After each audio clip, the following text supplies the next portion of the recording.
Thank you very much indeed for joining the electrical engineering outreach session. This is part of the College of Engineering and Computer Science outreach, which is led by the Success Center, Ms. Sarah Jackson, and the head of Success Center, Ms. Julie David. We are honored very much to have Tammy Womack and Marjorie Parsons, both of them TVA, both of them from TVA and UTC alumni, and they have. We are very grateful that they have agreed to talk to our students and to our aspiring students about their experiences through college and through work as leaders in electrical engineering, not only in the region but also nationally. They are recognized, and they are spearheading very, very important industries for the nation. We thank them very much indeed.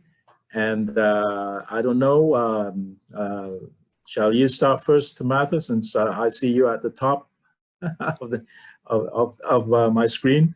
So maybe you can start there, and then Marjorie can follow. Sounds good.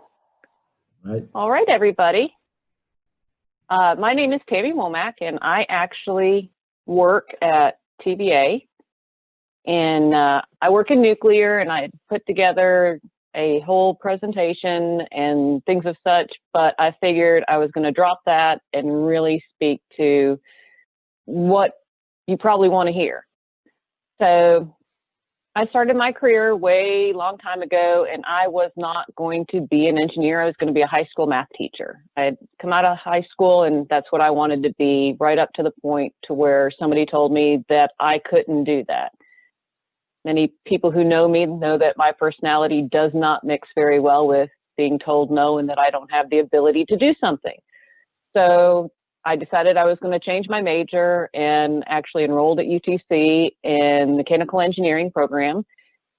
Got about a semester into it and decided that was not really what I wanted to do because it was a little boring for me. I liked the abstract part of my electrical classes because we didn't have electrical, mechanical, or a civil engineering degree. We had to get an engineering degree.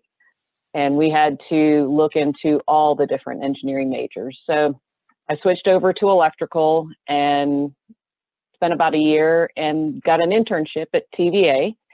My internship actually was with the transmission power supply division. And I did a whole lot of working on transformers, cataloging transformers, what we needed to do and things of that nature.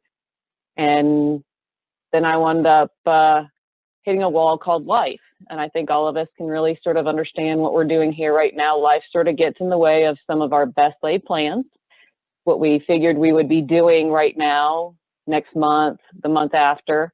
And transmission actually started a hiring freeze. And so there was no job for me there.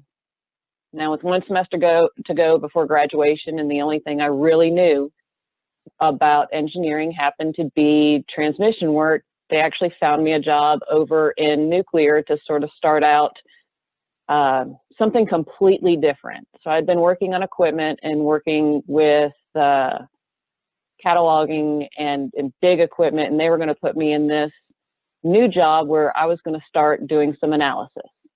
As it turned out, what I thought worst moment and the worst circumstances turned into the moment where I finally figured out what I wanted to be when I grew up. So the little life lesson I learned really at the beginning of my career and really determining what I wanted to be came that the best opportunities in life comes out of pretty much the suckiest moments that you're in and what you make out of it. It has been a wild ride. It has been a fun ride. I currently am a senior program manager for offsite power interface. What that means is I have now joined my two loves.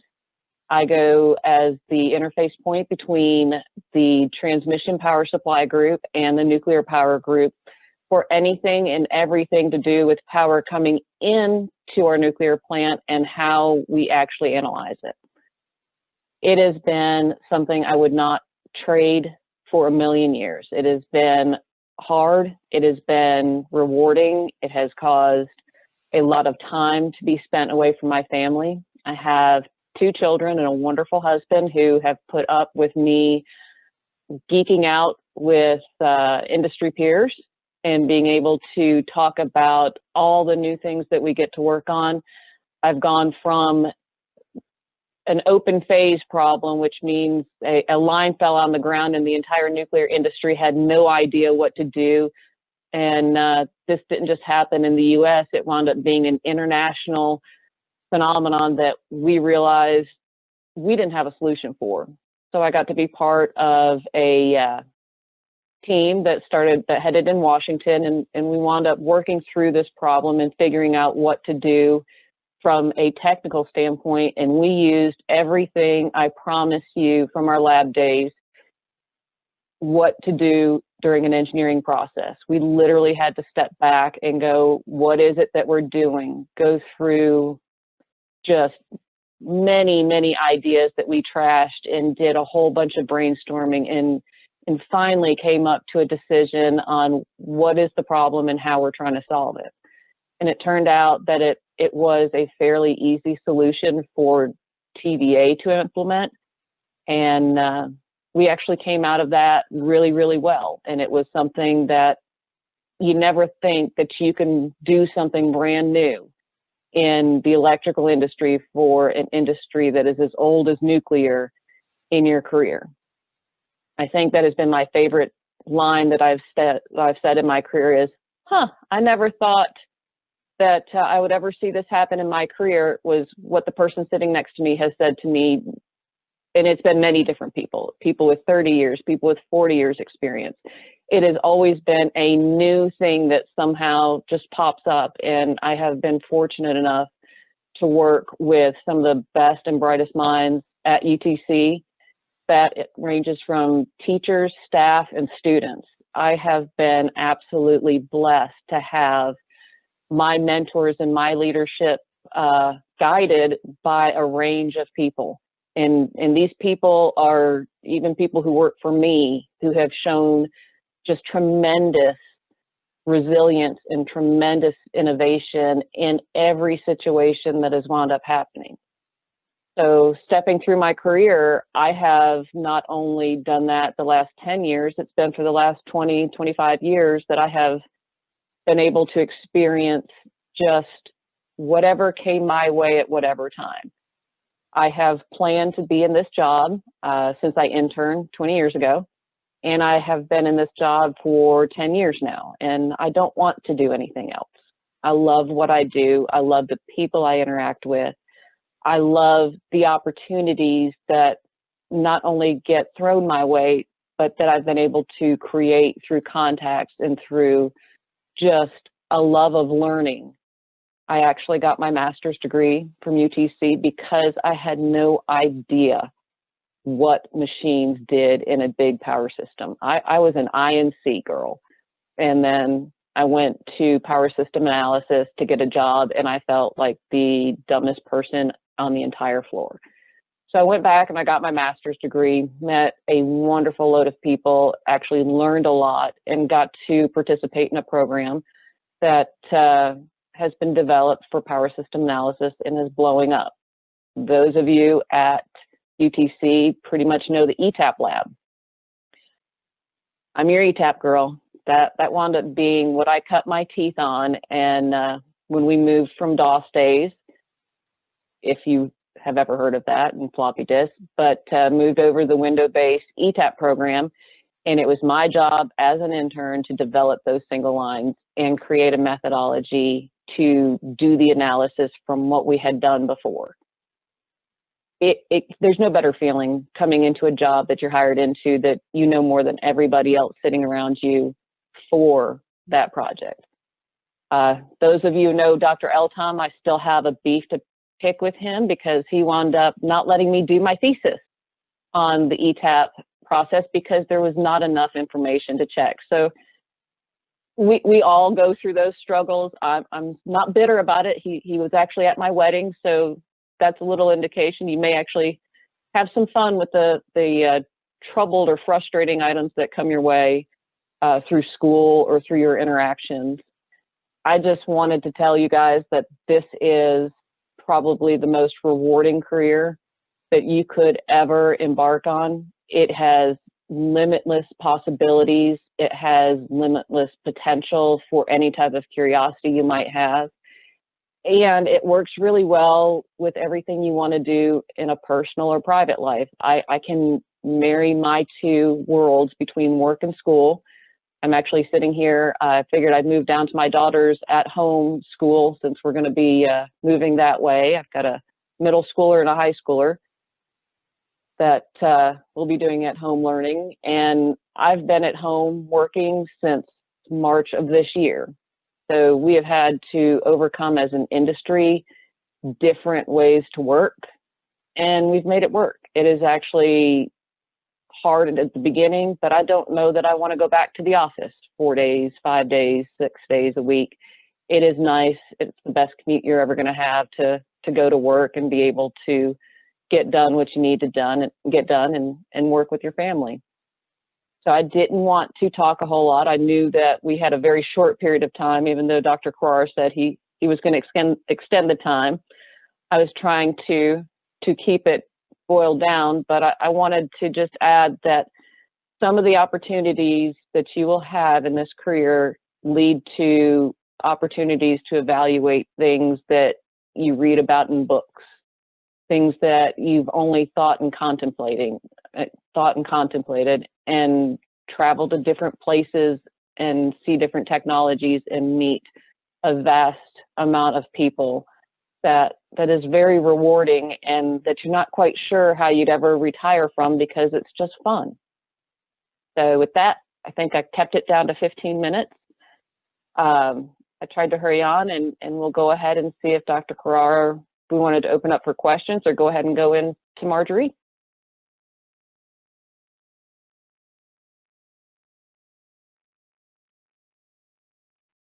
Thank you very much, Tammy. Thank you very much. Shall we entertain questions from the audience? If anyone wants to ask Tammy something. I know we have the Chattanooga Girls Leadership Academy with us, so I'm expecting a lot of students there, and I know we have others as well. So anyone want to just barge in and ask a question, or raise your hand through the through Zoom?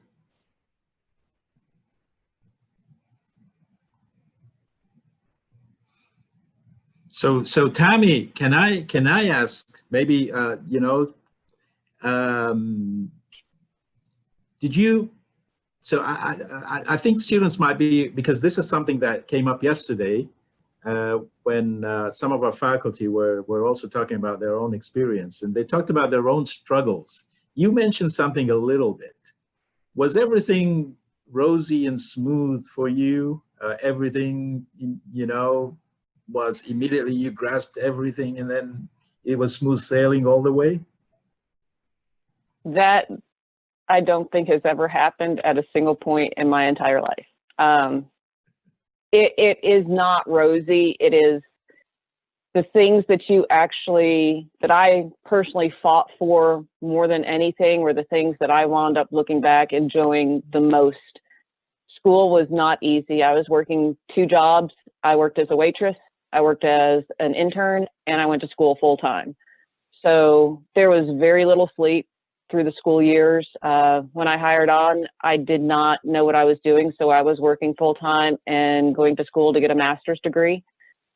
At that time, I got married, had a kid, and almost did not finish my master's degree. It was hard. It was really hard, and I got RIFT, which is a reduction in force, and and just didn't know what I was going to do with anything. You get beat up. You do wind up, there's people you run into that you sort of want to pinch their heads off and not deal with it, but you don't remember it as much as you remember the triumphs. You don't remember it as much as you remember winning the fight. It is something that you take it and let it fall off, and then you move on and do what you want to do. So it's not easy. However, if you have any grit and you have any ability to just bounce back or have a fight in you, sometimes you just like a good fight. Even I like a good fight. It's a great career for that. It is really wonderful to do. Sandra is asking, what classes did you have to take?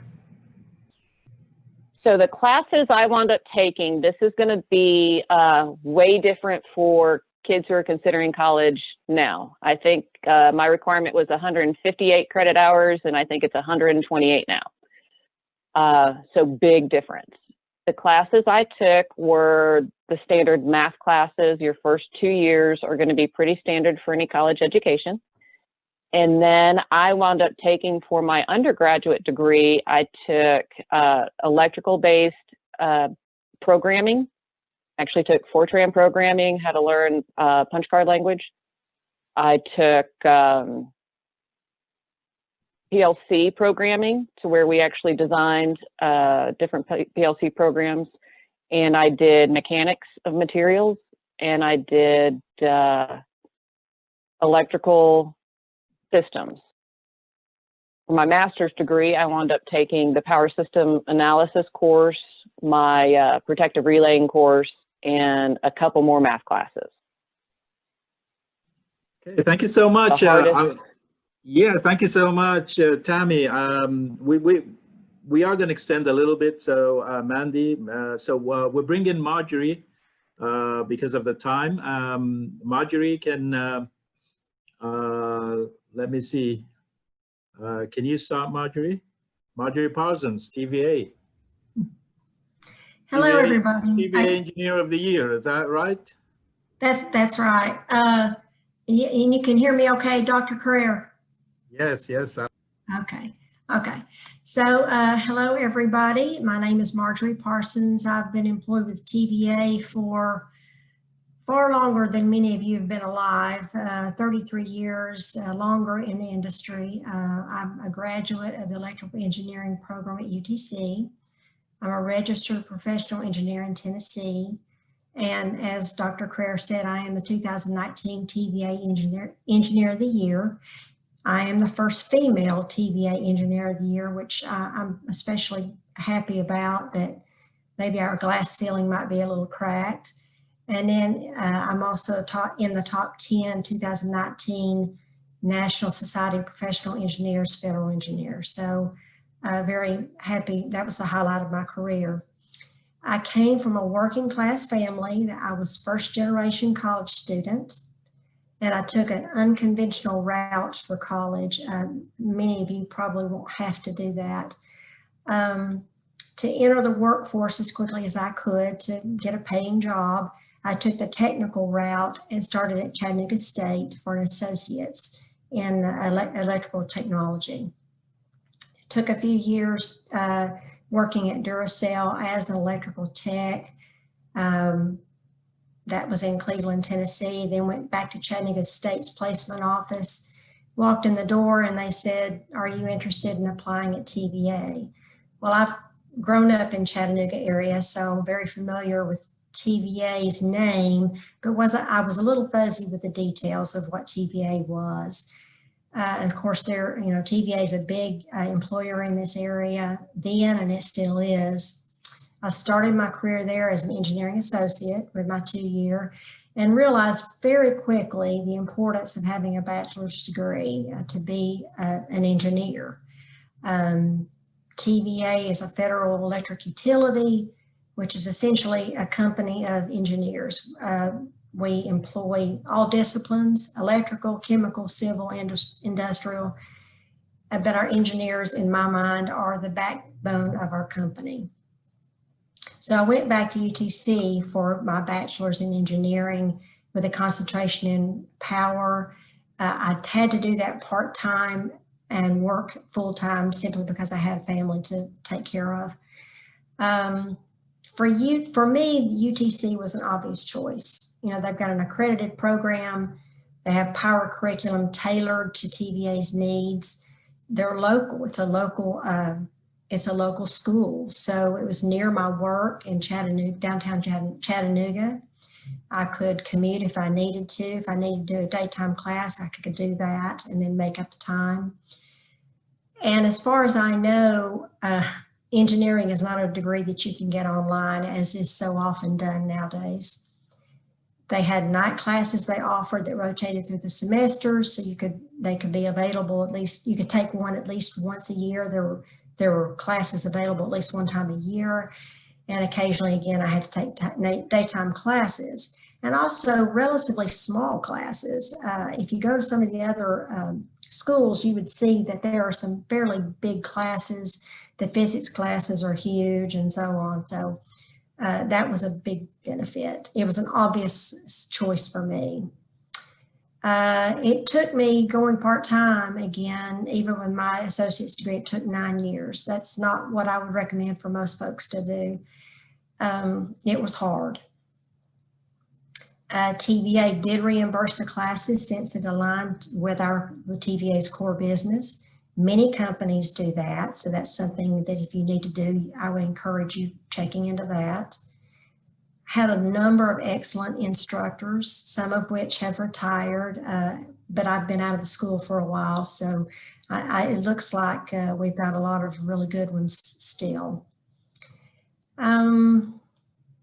I had a lot of leadership roles in Tau Beta Pi, which is the Engineering Honor Society, and that's something that I would also encourage you to look at, to be involved in the societies, the IEEE, Tau Beta Pi's Engineering Honor Society. So get involved in those types of activities. So in my senior year, I passed my FE test, my exam. That is also something I would encourage you to do before you graduate with a 4-year or with a bachelor's, is getting your FE test taken, because it's hard to do it when you get back into the workforce and try to learn a new job. It's just hard to go back and do something like that. Graduated cum laude, which I was happy about. And as soon as possible, I didn't wait very long, I took my professional engineer exam to get it done, and because it is a very important thing to have to distinguish you, as a professional engineer registered in your state. And I maintain that PE in Tennessee today. So simultaneously with school, I've worked at TVA full time. I've worked in transmission planning as a planning engineer for a number of years. What we do there is study the power system to determine reliability needs, provide the solutions, justify the budget for that solution, and take the project through detailed scoping. I have a number of large projects that I've led and were completed, and I felt like that was it was a success. I did a stint in power trading as a transmission specialist, where I advised traders on power purchases and potential transmission impacts. And then recently did a rotational management development out in our field organization. In other words, I got out of the office and worked with field engineers, electricians, power techs, system engineers to make sure our maintenance and our capital project work was done in a safe and reliable manner, with the least amount of outages to our power equipment as possible. So now I'm currently a senior manager as a Nerc planning coordinator. I work with the neighboring utilities like Southern Company, Georgia Power, and others to oversee the reliability and the resiliency of our Eastern interconnection. So I represent TVA in a number of working groups and committees across the Eastern interconnection. And that was one of the reasons I was recognized as the 2019 TVA Engineer of the Year. And that's that. Again, I would encourage you to participate in your societies like IEEE in my case, Power and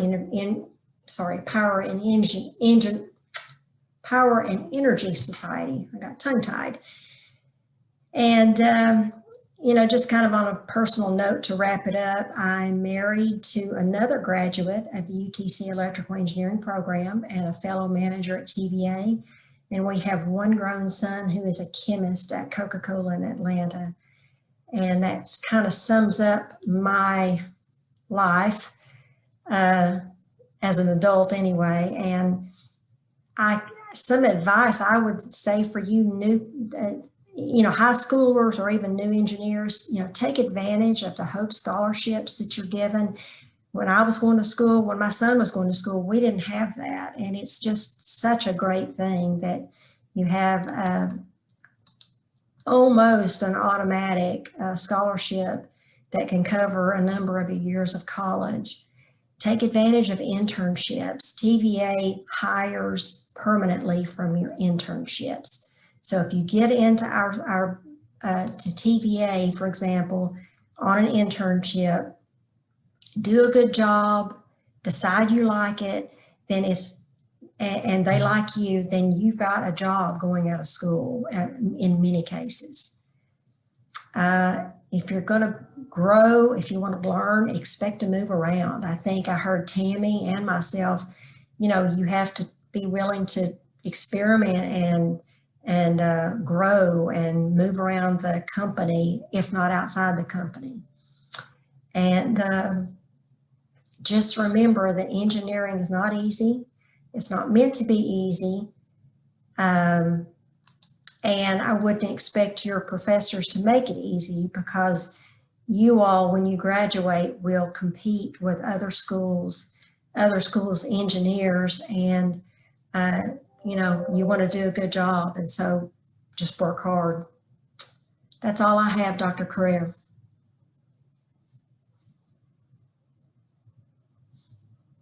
You're muted. Sorry, Marjorie. We in particular at UTC Electrical Engineering, our gender gap is lower than the nation average. We would like to encourage more ladies to join our program. What would you say to them about electrical engineering and prospects of thinking about an electrical engineering career? Well, obviously, Tammy and I, neither one think that it is outside the realms of possibility for women to be engineers. I would say that it is such an interesting field, and there are so many varied ways to be an engineer that I would strongly encourage it. I would encourage you to start early, get involved in your STEM activities in high school and middle school. I know TVA has a number of STEM activities, that's science, technology, engineering, and math activities. We bring in, we have a 2-week opportunity in the summer for high schoolers to come in, high school girls, to come in and work with us across transmission to see what we do. They shadow us, that we do special projects. So they get a first-hand knowledge of exactly what we do. That type of opportunity is growing. I think more and more companies are providing STEM opportunities, and the girls are just going to have to, talk to their teachers, get started early, take your math courses. Math won't kill you. And it's important to all engineering jobs is, you have to have your math. And, that's what I would say, start early. Thank you so much, Marjorie. Yeah. Tammy, would you want to comment on that? Or is...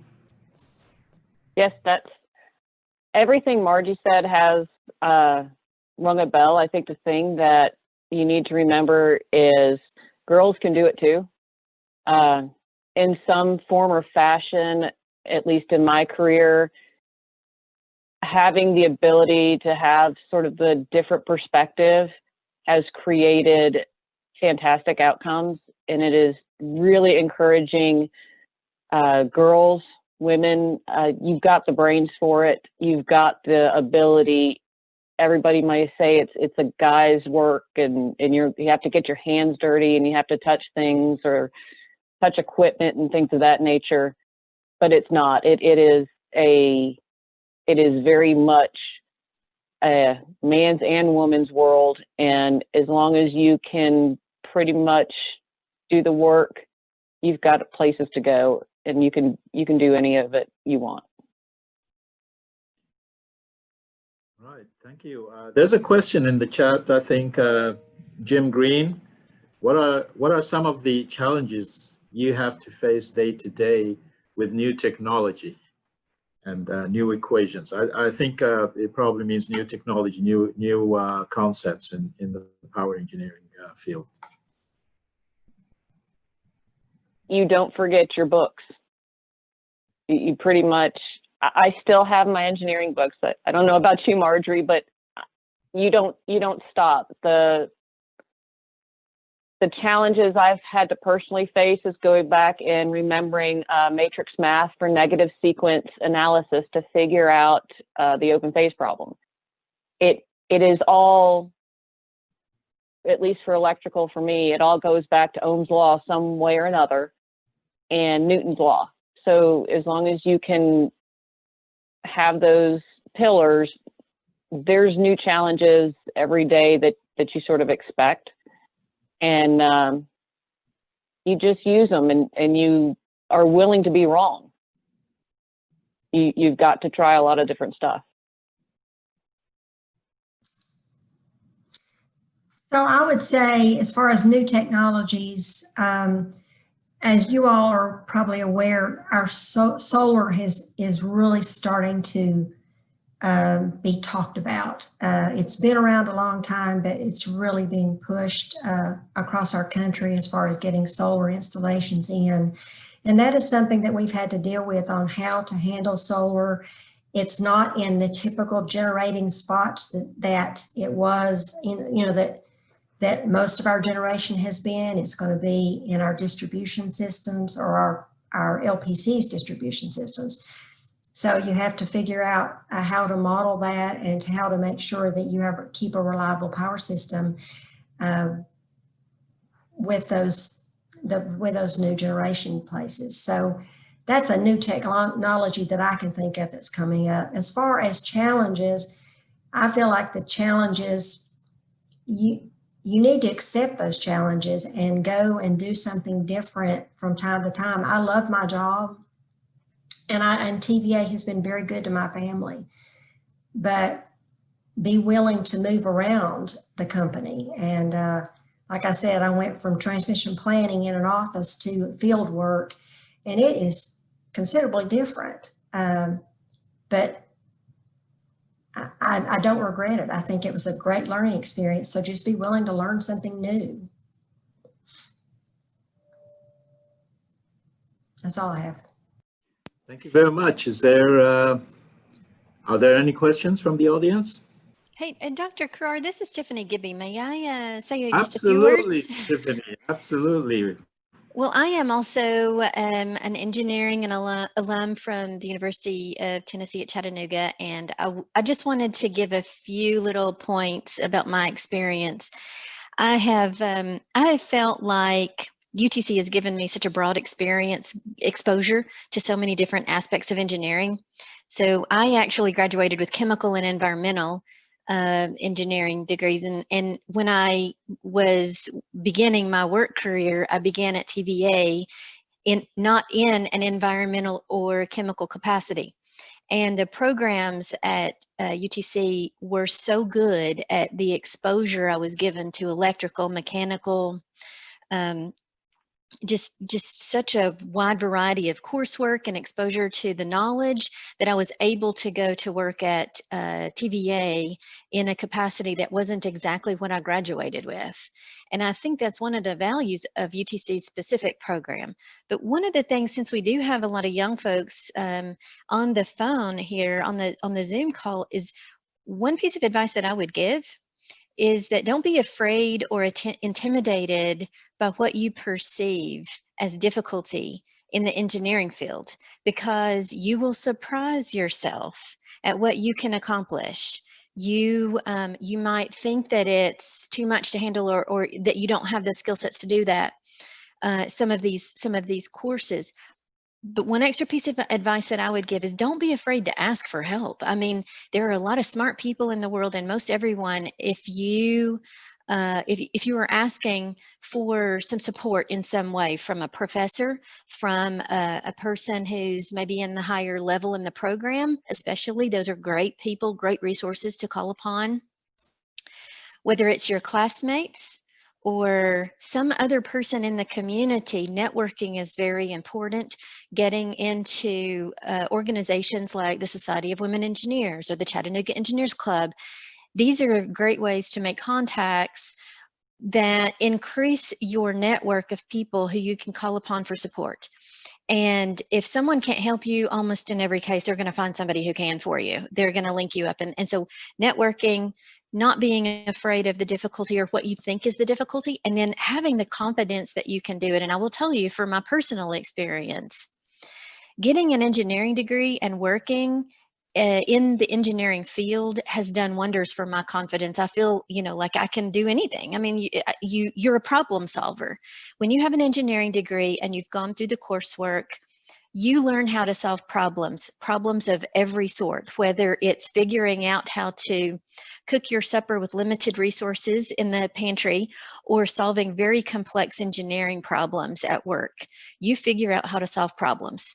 And that's the benefit of having an engineering degree. And from where I sit, I don't think that there's any more doable or honorable profession for young women to go into, or anybody for that matter, but specifically attracting young women to the field, because I think that young women bring to the table a different perspective. They look at the world a little bit differently, with a great deal of value in how they perceive the world. And I'd like to see more women go into the engineering field because they're natural problem solvers.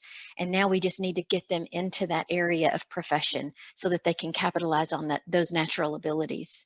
So that's all I wanted to add. Thank you for letting me. Thank you so much, Tiffany. This was such a wonderful audition. Thank you so much indeed. I've been told to wrap this up because we told everyone initially that it was half an hour. I know this could go on and on because these three wonderful ladies, we can just talk to them forever and let them inspire our kids. We just love this, and we wish we did more of this.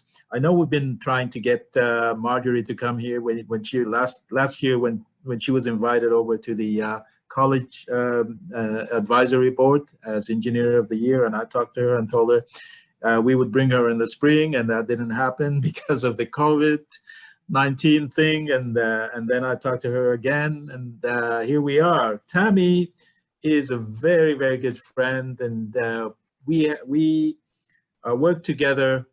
In